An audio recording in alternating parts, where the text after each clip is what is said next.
This little number is called a chainmail carriage pod. I'm going to show you how I make it from beginning to end. First we put the big large rings together, and then because the AR is so high, I like to weld them shut. Rings with a large inner diameter but thin wire tend to be very bouncy and springy, so welding them shut keeps them a little more in place while I'm working with them. This is one of my original chainmail creations. I do have kits in my Etsy shop if you want to pop on over there and try to make one on your own. So we do all the edges around the eyes of the 4 rings. Around, not through, and then we'll connect them together to create our cage.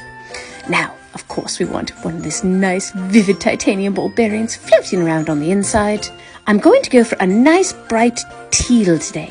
These are actually titanium ball bearings, grade 5 alloyed, because they're designed for robotics use. So we anodize them right on up to the teal, and that voltage was a little bit low, so I think I'm going to have to crank it up from there, because I'm not quite getting the teal that I want.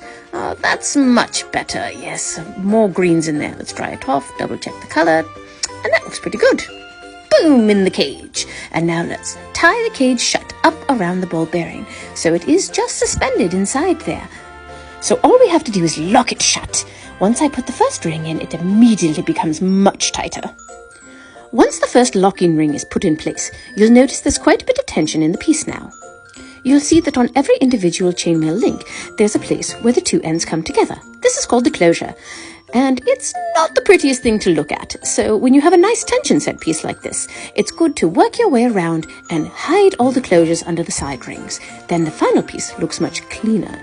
After you hide your closures, you put the last locking ring in, and then, here we go, it's all done. All I have to do is string it on this chain, and then I can take it to the booth for this weekend sales.